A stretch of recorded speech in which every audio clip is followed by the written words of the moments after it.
ಕೊಲ್ಲಾಪುರದಿಂದ ಒಂದು 15 ಕಿಲೋಮೀಟರ್ ಮುಂಚೆವಾಗಿ ಬರ್ತದೆ. ಈ ಕನೇರಿ ಮಠದಾಗ ಒಂದು ಸಹಜವಾಗಿ ಒಂದು ಮಠ ಐತಿ. ಒಂದು ಕಾಡು ಸಿದ್ದೇಶ್ವರ ಅವ್ರದ ಒಂದು ಬಹಳ ಅತ್ಯಂತ ಪ್ರಾಚೀನ ಕಾಲಿನ ಒಂದು ಗುಡಿ ಐತಿ. ಅದು ಚಾಲು ಐತಿ. ಆ ಸಿದ್ಧಗಿರಿ ಹಾಸ್ಪಿಟಲ್ ಆ್ಯಂಡ್ ರಿಸರ್ಚ್ ಸೆಂಟರ್ದಾಗ ಬಹಳಷ್ಟು ವಿಭಾಗ ಅದಾವು. ನೀವು ಬ್ರೇನ್ ಹಿಡ್ಕೊಂಡು ಬೋನ್ಸ್ ಇರಲಿ, ENT ಇರಲಿ, ಹಲ್ಲಿದ್ದಿರಲಿ, ಕಾರ್ಡಿಯಾಕ್ ಇರಲಿ, ಎಲ್ಲ ಥರ ವಿಭಾಗ ಅದಾವು. ಅದ್ರಾಗ ಜನನಿ ಅಂತ ಹೇಳಿ ನಾವು 1.5 ವರ್ಷದಿಂದ ಜನನಿ ವಿಭಾಗ ಒಂದು ಸ್ಟಾರ್ಟ್ ಮಾಡಿದ. ಅದು ಸ್ಟಾರ್ಟ್ ಮಾಡೋದ ಕಾರಣ ಏನಂದ್ರೆ, ಯಾವುದು ಹೆಣ್ಮಗಳ ತಾಯಿ ತಾಯಿ ಆಗ್ಬೇಕಂದ್ರೆ ಈಗ ಸಮಸ್ಯೆ ಬಹಳಷ್ಟು ಬಂದಾವ. ಬಂಜೆತನ ಸಮಸ್ಯೆ ಮೊದಲ ನಾವು ಪ್ರಾಕ್ಟೀಸ್ 30 ವರ್ಷದಿಂದ ಸ್ಟಾರ್ಟ್ ಮಾಡಿದಾಗ ಸಮಸ್ಯೆ ಬಹಳ ಕಡಿಮೆ ಇತ್ತು.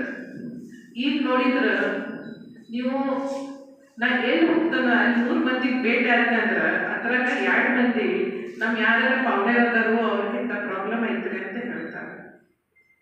ಅಂದ್ರೆ ಎಲ್ಲ ಜಗತ್ತದಾಗ 5 ದಾಂಪತ್ಯ ಒಳಗ ಒಬ್ಬರಿಗೆ ಇದು ಪ್ರಾಬ್ಲಮ್ ಐತಿ. ಟ್ರೀಟ್ಮೆಂಟ್ ಐತಿ, ಇಲ್ಲಂತ ಇಲ್ಲ. IVF ಟ್ರೀಟ್ಮೆಂಟ್ ಐತಿ. ದೊಡ್ಡ ಊರಾಗಿದ್ದಾಗ ಟ್ರೀಟ್ಮೆಂಟ್ಸ್ ಭಾಳ ಚಲೋ ಇರ್ತಾವೆ, ಇಕ್ವಿಪ್ಮೆಂಟ್ಸ್ ಚಲೋ ಇರ್ತಾವೆ, ಆದ್ರೆ ಭಾಳ ಕಾಸ್ಟ್ಲಿ ಇರ್ತವೆ. ಸಣ್ಣ ಊರಾಗೂ ಅದಾವ, ಅಲ್ಲಿನೂ ಕಾಸ್ಟ್ಲಿ ಅದಾವ, ಸ್ವಲ್ಪ ಇರ್ತಾವೆ. ಮತ್ತು ಕಾಸ್ಟ್ಲಿ ಇದ್ದದ ಟ್ರೀಟ್ಮೆಂಟ್ ಈಗ ಸಣ್ಣ ಊರಾಗ ಇದ್ದವ್ರಿಗೆ ದೊಡ್ಡ ಊರಾಗ ಹೋಗಿ ಮಾಡಿಸ್ಕೊಳ್ಳೋದಂದ್ರೆ ಒಂದು ಚಿಂತೆ. ಇನ್ನೊಂದಂದ್ರೆ ಮಾಡಿಸ್ಕೊಳಕ್ಕೆ ಭಾಳ ದುಡ್ಡು ಭಾಳ ಆಗ್ತದೆ. ಫಸ್ಟ್ ಟೈಮ್ ಪ್ಯಾಕೇಜ್ ಅಂತ ಹೇಳಿ ಒಂದು ಇಂಜೆಕ್ಷನ್ ಒಂದು 2 2.5 ಲಕ್ಷದ ಇಂಜೆಕ್ಷನ್ ಬರ್ತಾವೆ. ಅದು ನೀವು ಇಂಜೆಕ್ಷನ್ ತೊಗೊಂಡಾಗೈತಿ 1 ಲಕ್ಷದ್ದು ಹಾಕ್ಬೋದು, 2.5 ಲಕ್ಷದ್ದು ಹಾಕ್ಬೋದು. ಮತ್ತು ಅದನ್ನು ಟ್ರೀಟ್ಮೆಂಟ್ ಆಗೋಣ ಸಕ್ಸಸ್ ರೇಟ್ ಎಷ್ಟೈತೆ ಅಂತ ಹೇಳಕ್ ಬರಂಗಿಲ್ಲ. ಎಲ್ಲಾನು ಸಕ್ಸಸ್ ಆಗ್ತದೆ ಅಂತನೂ ಇಲ್ಲ. ಹಿಂಗಿಲ್ಲ. ಇಷ್ಟೆಲ್ಲ ಪರಿಸ್ಥಿತಿ ಇದ್ದಾಗ ಯಾರೇ ಬಡವ್ರ ದಾಂಪತ್ಯ ಇದ್ದರೆ ಅವ್ರು ಸ್ವಲ್ಪ ಅಂದ್ರೆ ಖರ್ಚು ಮಾಡ್ತಾರೆ. ಆದರೆ ಇಷ್ಟು ದೊಡ್ಡ ಲಕ್ಷಾಂತರ ಖರ್ಚು ಮಾಡಿ ಮತ್ತು ಮಗು ಆಗ್ತದೇನಿಲ್ಲ, ಅದರ ಗ್ಯಾರಂಟಿ ಇಲ್ಲ. ಇಂಥ ಪರಿಸ್ಥಿತಿದಾಗ ನಾವು ಒಂದು ಸೆಂಟರ್ ಚಾಲು ಮಾಡಬೇಕು ಅಂತ ಹೇಳಿ ಸ್ವಾಮೀಜಿಯವ್ರದ್ದು ಒಂದು ಕನಸಿತ್ತಂತ ಹೇಳ್ತಾರೆ. ಆಯ್ತಾ, ಅಂಥದ್ದು ನಡೆದಾಗ ನಾನು ಉಡುಪಿ ಶ್ರೀಕೃಷ್ಣ ಭಕ್ತನ. ಅಲ್ಲಿ ಉಡುಪಿ ಶ್ರೀಕೃಷ್ಣ ದರ್ಶನಕ್ಕೆ ಆದಾಗ ಅಲ್ಲಿ ಒಬ್ಬ ಆಯುರ್ವೇದ ಡಾಕ್ಟರ್ ಚಂದ್ರಶೇಖರ್ ಅವರು ಇದರಲ್ಲಿ ನನಗೆ ಗೊತ್ತಿರ್ಲಾಗಿತ್ತು ಅವ್ರು ಯಾರು ಅಂತ ಹೇಳಿ. ಆದರೆ ಅಲ್ಲಿ ನಾವು ಚೀಟಿ ಹರಿವಾಗ ಅವ್ರು ನನ್ನ ಹೆಸರು ಕೇಳಿದ್ರು, ನಿಮ್ಮದು IVF ಸೆಂಟರ್ ಐತ್ರಿ ಮೇಡಮ್, ನಮಗೂ ಇಂಥದ್ದು ಚಾಲು ಮಾಡೋದೈತೆ ಅಂತ ಹೇಳಿದ್ರು. ಆಯ್ತ್ರಿ, ನಮ್ಮದು ಬೆಂಗಳೂರು ಸೆಂಟರ್ ಬಂದು ನಾನು ಕ್ಲೋಸ್ ಮಾಡಿದನು, ಅದ್ರದ್ದು ಇಕ್ವಿಪ್ಮೆಂಟ್ಸ್ ಇಲ್ಲಿ ಕೊಡ್ತೇನ್ರಿ ಅಂತ ಹೇಳಿ. ಕೊರೋನಾ ಚಾಲು ಆಯ್ತು. ಕೊರೋನಾದಾಗ ಅವರು ಕಾಲ್ ಮಾಡ್ತಿದ್ರು ಸಾರಿಗೆ 1 ತಿಂಗಳಿಗೆ 2 ತಿಂಗಳಿಗೆ, ಹಿಂಗೆ ಹುಣ್ಣಿ ಐತಿ ನೀವು ಬರ್ರಿ ಅಂದ್ರೆ ಅಲ್ಲಿ ಕನ್ನಡಿ ಮಾಡಿದಾಗ ಹುಣ್ಣಿದಾಗ ಭಾಳ ದೊಡ್ಡ ಕಾರ್ಯಕ್ರಮ ಇರ್ತದೆ. ಅವಾಗ ಬಹಳಷ್ಟು ಭಕ್ತರು ಬರ್ತಾರೋ, ಸ್ವಾಮೀಜಿಗಳು ಇರ್ತಾರೋ, ನೀವು ಬರ್ರಿ ಅಂತ ಅಂದರು. 1 ವರ್ಷ ತನಕ ನಾ ಅವಾಯ್ಡ್ ಮಾಡಿದ್, ನನಗೆ ಗೊತ್ತಿಲ್ಲ ಯಾರು ಸ್ವಾಮೀಜಿ ಅಂತ ಹೇಳಿ. ಹಿಂದಡಿಸಿ ನಮ್ಮ ಮನೆಯವ್ರು ಅಂದರು, ಇಲ್ಲ ಅವ್ರು ಬಹಳ ಚಲೋ ಅದರು, ಬಹಳ ಚಲೋ ಕೆಲಸ ಮಾಡ್ತಾರೆ, ಒಂದು ಸಂತರ ಅದಾರ ಅವ್ರ, ನೀವು ಇಂಥ ತಿಳ್ಕೊಬೇಡ ಹೋಗಂತಂದ್ರು. ಆಯ್ತಾ, ನೀವು ಆದಾಗ ಅಲ್ಲಿ ನೋಡಿದಾಗ ಸ್ವಾಮೀಜಿಯವ್ರಿಗೆ ಭೇಟಿಯಾಗಿದ್ದಾಗ ಅವ್ರ ಕನಸ ನಾ ಅಲ್ಲಿ ಕೂತಾಗ ಒಂದು ಏನಂದ್ರೆ ಒಂದು 40-50 ಹೆಂಗಸರ ಬಡ ಹೆಂಗಸರ ಇವರು ಕಾರ್ಮಿಕರು ಬಂದ ಕಾಳುಗಳ ಮತ್ತಿರು 10 ರೂಪಾಯಿ 2 ರೂಪಾಯಿ 20 ರೂಪಾಯಿ ಕಾಳುಗಳ ಹೋಗವ್ರ. ಅವಾಗ ಅವ್ರ ಸ್ವಾಮೀಜಿಯವರು ಅಂದ್ರು, ಇಂಥ ಹೆಂಗಸರ ಸಂಬಂಧ ನನಗೆ ಒಂದು IVF ಸೆಂಟರ್ ತೆಗಿದೈತವ, ಏನು ಮಾಡ್ತೀರಿ ಅಂತ ಅಂದ್ರೆ ಎಷ್ಟು ಖರ್ಚು ಬರ್ಬೋದು? ನಾ ಹೇಳಿ ಒಂದು 35,000 ಬರ್ತದ್ರಿ ಸ್ವಾಮೀಜಿ. 35,000 ಯಾಕೆ ಹೇಳಿನಂದ್ರೆ, ನಾ ನಂದು IVF ಅಂದ್ರೆ IVF ವಿಭಾಗದಾಗ ಎಂಬ್ರಿಯಾಲಜಿಸ್ಟ್ ಅಂತ ಒಂದು ಇರ್ತೈತಿ. ನನಗೆ ಎಂಬ್ರಿಯಾಲಜಿದ್ ಅಷ್ಟ ಅಂತಿಲ್ಲ, ಅದಷ್ಟು ಹಿಡ್ಕೊಂಡು ನಾ ಹೇಳಿನಿ. ಅವ್ರು ಎಲ್ಲರಿಗೂ ಹೇಳಕ್ ಚಾಲು ಮಾಡಿದ್ರು, 35,000ದಾಗ ಆಗ್ತೈತಿ. ಖರೆ 35,000ದಾಗ ಖರೇನ ಆಗಂಗಿಲ್ಲ. ಆದ್ರೆ ನಾವು ಈಗ 75,000ದಾಗ ಅಲ್ಲಿ ಮಾಡಕತ್ತೀವಿ.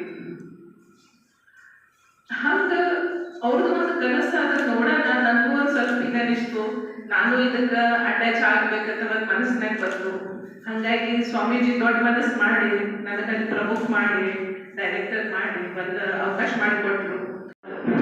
ಕೆಲಸ ಚಾಲು ಆದಾಗ ಆವಾಗಿಂದ ಒಂದು ಏಪ್ರಿಲ್ 2023 2023ದಿಂದ ಇವತ್ತಿನ ತನಕ ಬಹಳಷ್ಟು ಹೆಂಗಸರಿಗೆ ಜಾಸ್ತಿ ಹೆಂಗಸರು ಬಡವರದನು, ದಾಂಪತ್ಯವ್ರು ಬಡವರದನು.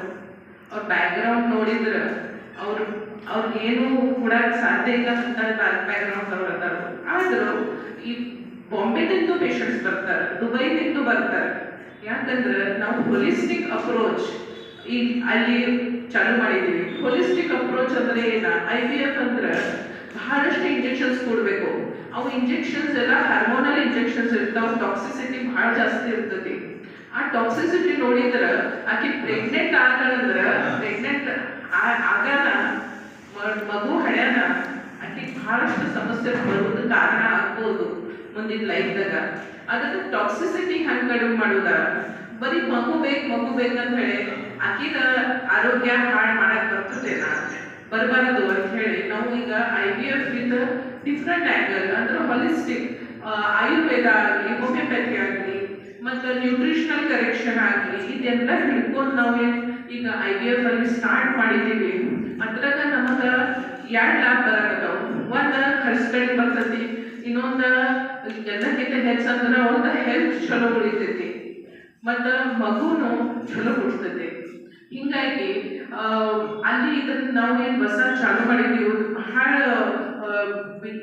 ಅಂದ್ರೆ ಒಂದು ಸೈಂಟಿಫಿಕ್ ರೆವಲ್ಯೂಷನ್ ತರ ಐತೆ.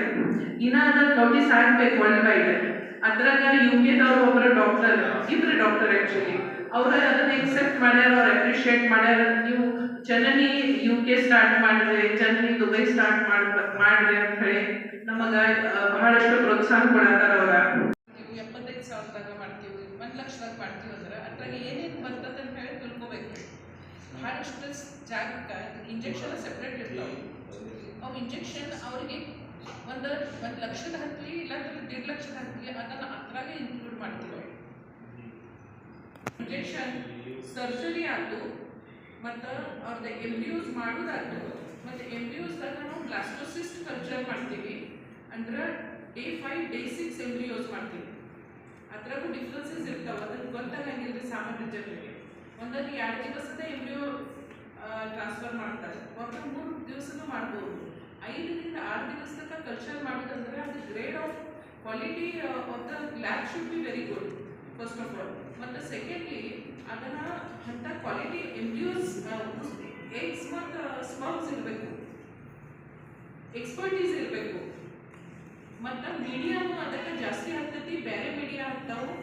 ಮೀಡಿಯಾಸ್ ಅಂದ್ರೆ ಯಾವ ಡಿಶ್ದಾಗ ನಾವು ಪ್ರಿಪೇರ್ ಮಾಡ್ತೀವಿ ಎಂಬ್ರಿಯೋಸ್ ಮತ್ತು ಫ್ರೀಸಿಂಗ್ ಮಾಡ್ತೀವಿ. ಹಾಗಾಗಿ ಫುಲ್ ಟೆಕ್ನಾಲಜಿನ ಹೈಯರ್ ಸ್ಟ್ಯಾಂಡರ್ಡ್ ಇರೋಣ, ಅದ್ರಾಗ ಕಾಸ್ಟಿಂಗ್ ಭಾಳ ಜಾಸ್ತಿ ಬರ್ತೈತಿ.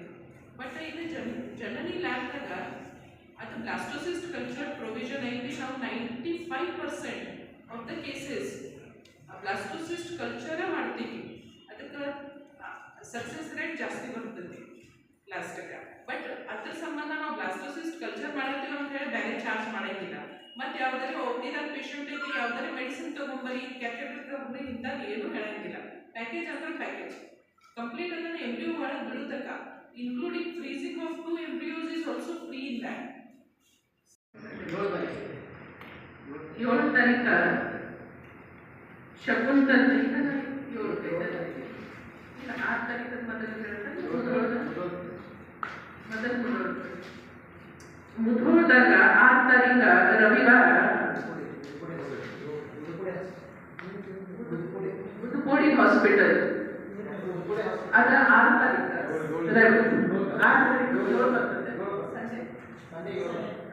7 ತಾರೀಕ ರವಿವಾರ ಮುಂಜಾನೆ 9 ಗಂಟೆದಿಂದ ಸಂಜೆ 5 ಗಂಟೆ ತನಕ ನಾವೆಲ್ಲ ಎಲ್ಲರೂ ಇರ್ತೀವಿ ಅಲ್ಲಿ. ಮತ್ತು ಅದು ಕ್ಯಾಂಪ್ ಫ್ರೀ ಐತಿ. ಇನ್ನೊಂದು 8 ತಾರೀಕು ಸೋಮವಾರ ಬಾಗಲಕೋಟೆದಾಗ ಶಕುಂತಲಾ ಮಲ್ಟಿ ಸ್ಪೆಷಾಲಿಟಿ ಹಾಸ್ಪಿಟಲ್ ಅವ್ರಿಗೆ ಟೆಕ್ನಿಕ್ ಕನ್ಫರ್ಮೇಶನ್ ಕೊಟ್ಟಾರು. ಅದಕ್ಕೆ ತಮ್ಮ ಪ್ರಿಂಟೆಡ್ ಇದ್ರಾಗ ಬಂದಿಲ್ಲ, ಆದ್ರೆ ತಾವು ಪ್ಲೀಸ್ ನೋಟ್ ಮಾಡ್ಕೊಳ್ಳಿ ಅದನ್ನ. ಅಲ್ಲಿ ಶಕುಂತಲ ಹಾಸ್ಪಿಟಲ್ದಾಗ ಅದು 9ರಿಂದ 5 ಗಂಟೆ ತನಕ ಅಲ್ಲಿನೂ ಬಂದ ಅಲ್ಲಿನ ಜನರಿಗೆ ಎಲ್ಲ ತಿಳಿಸಿ ಹೇಳ್ತೀವಿ. ಅವೇರ್ನೆಸ್ ಆಫ್ ಇನ್ಫರ್ಟಿಲಿಟಿ ಅಷ್ಟು ಇಂಪಾರ್ಟೆಂಟ್ ಐತಿ. ಅಂದ್ರೆ ಯಾವಾಗ ಡಾಕ್ಟರ್ ಕಡೆ ಹೋಗ್ಬೇಕು, ಯಾವ ಡಾಕ್ಟರ್ ಕಡೆ ಹೋಗ್ಬೇಕು, ಅಲ್ಲಿ ಏನೇನು ಎಕ್ಸ್ಪೆಕ್ಟ್ ಮಾಡಬೇಕು ಅದೆಲ್ಲ ನಾವು ಪರ್ಸ್ನಲಿ ನಾನು ಬರ್ತಂದ್ರೆ ಎರಡು ಕ್ಯಾಂಪ್ಗೆ ಮತ್ತು ಅವ್ರಿಗೆಲ್ಲ ತಿಳಿಸಿ ಹೇಳ್ತೀವಿ. ಅದಕ್ಕೆ ತಾವು ಇಷ್ಟೆಲ್ಲ ನಮ್ಮದ ಇದೊಂದು ಮೆಸೇಜ್ ನೆನೆಸ್ತದೆ. ಬಟ್ ನಮ್ಮದ ಮೇನ್ ಉದ್ದೇಶ ಅಂದ್ರೆ ಯಾರು ಹೆಂಗಸರು ಆಗಲಿ ಯಾರಿಗೆ ದಾಂಪತ್ಯ ಆಗಲಿ ದುಡ್ಡು ಇಲ್ಲ ಅಂತ ಹೇಳಿ ಅವ್ವ ಅಪ್ಪ ಆಗಕ್ಕೆ ಸಾಧ್ಯ ಇಲ್ಲ ಅಂತ ಹೇಳಿ ಇದಕ್ಕಿಂತನ ಮತ್ತೆ ಯಾವ್ದು ಅಂದ್ರೆ ಇದಕ್ಕಿಂತ ಜಾಸ್ತಿ ದುಃಖ ಏನಿರ್ಬೋದು ಅಂತ ನಮಗೆ ಅನಿಸ್ತತಿ.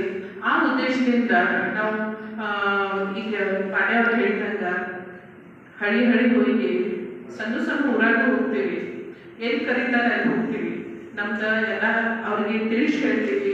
ಅವ್ರು ಬಂದಾಗ ಅಲ್ಲಿ ಮಠದಾಗ ಇರಾಕ್ ಜಾಗ ಐತಿ, ಮಠ ಇರೋಣ, ಅವ್ರಿಗೆ ಇರುವುದೇನು ರೊಕ್ಕ ಕೊಡಕ್ಕೆ ಹತ್ತಂಗಿಲ್ಲ, ಊಟನೂ ಫ್ರೀ ಇರ್ತೈತಿ, ಟ್ರೀಟ್ಮೆಂಟು ಬಹಳ ಕಡಿಮೆ ಖರ್ಚದಾಗ ಮಾಡ್ತೀವಿ.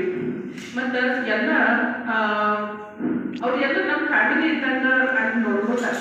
ನಾವಷ್ಟೇ ಇಲ್ಲ, ನಮ್ಮ ಡಿಪಾರ್ಟ್ಮೆಂಟ್ ಎಲ್ಲ ಡಾಕ್ಟರ್ಸ್ ಅದಾರ, ಇನ್ನು ಭಾಳ ಡಾಕ್ಟರ್ಸ್ ಅದಾರು, ಸೈಂಟಿಸ್ಟ್ ಅದಾರು, ನಮ್ಮೆಲ್ಲ ಸ್ಟಾಫ್ ಜಾಸ್ತಿ ಸ್ಟಾಫ್ ಲೇಡೀಸ್ ಅದಾರು. ಮತ್ತು ಬರೀ ಬಂಜತನ ಅಷ್ಟೇ ಇಲ್ಲ, ಲೇಡೀಸ್ ಯಾವ ಬೇಕಾದ ಸಮಸ್ಯೆ ಇರಲಿ ಅದಕ್ಕೆಲ್ಲ ಟ್ರೀಟ್ಮೆಂಟ್ ಕೊಡ್ತೀವಿ. ಬಟ್ 12 to 15 ಡೇಸ್ದಾಗ ಅದು ಒಂದು ಪ್ರೊಸೀಜರ್ ಟ್ರಾನ್ಸ್ಫರ್ ಆಗ್ತದೆ. ಸೊ 2 months ಕಾಲ ಬೇಕು ಅದಕ್ಕೆ. ಈಗ ಮೇಡಮ್ ನೀವು ಕ್ಯಾಂಪ್ ಮಾಡ್ತಿದ್ರಿ ಇಲ್ರಿ ಹಂಗೇನಿಲ್ಲ, ಎಲ್ಲರಿಗೂ ಇದನ್ನೇನು ಲಿಮಿಟೆಡ್ ಇರಬೇಕು. ಈಗ ಏನಾಗ್ತದ್ರಿ, ಈಗ ಬಾಂಬೆಲಿಂದ ಪೇಷಂಟ್ ಬರ್ತಾರೆ, ಅವ್ರ ಅಲ್ಲಿ ನಾನು ಬಾಂಬೆ ಕ್ಯಾಂಪ್ ಮಾಡೋಣ, ಅಲ್ಲಿನ ಪೇಷಂಟ್ ನನ್ನ ವಿಚಾರದಾಗ ಇತ್ತು, ಇಲ್ಲಿನ ಪೇಷಂಟ್ 5 ಲಕ್ಷ ರೂಪಾಯಿ ಖರ್ಚು ಮಾಡ್ತಾರೆ. ಇದು ಅದಕ್ಕೆ ನಾವು 1 ಲಕ್ಷ ರೂಪಾಯಿ ಚಾರ್ಜ್ ಮಾಡೋಕ್ಕೆ ಚಾಲು ಮಾಡಿದ್ವಿ. ಸ್ವಾಮೀಜಿ ಇಲ್ಲಿ ಬರೋಣ 1 ಲಕ್ಷ ಮಾಡಬೇಡ್ರಿ, ಅದು 75 ಅಂದರೆ 75 ಮಾಡಿರಿ ಅಂತ ಅಂತ ಹಂಗೆ ಮಾಡೋಣ. ಅವರು ಸ್ವಲ್ಪ ಚಲೋ ಬ್ಯಾಕ್ಗ್ರೌಂಡ್ ಅದ, ಅವರ donation we will donate 1 more cycle ಅಂತ ಹೇಳಿ ನಮ್ಮ ಕೂಡ ಇನ್ನೊಂದು ದಾಂಪತ್ಯಗೆ ಆಗಲಿ ಅಂತ ಹೇಳಿ ಹಿಂಗೂ ಒಬ್ಬರೊಬ್ಬರು ಮಗು ಆಗಿದ್ದವ್ರ ಸ್ಟಾರ್ಟ್ ಮಾಡಿದ್ದಾರೆ. ಮತ್ತು ಅದನ್ನು ನಾವು ಪ್ರಮೋಟ್ ಮಾಡಿದ್ವಿ, ಅದು ಪೇಷಂಟಿಂದ ಸ್ಟಾರ್ಟ್ ಆಗಿದೆ. ಸೊ ಅವರು ಒಬ್ಬರೊಬ್ರು ಕೊಡ್ತಾರೆ, ಆದರೆ ನಾವು ಯಾರಿಗೆ ಕೂಡ್ರಿ ಅಂತ ಹೇಳಿದ್ವಿ.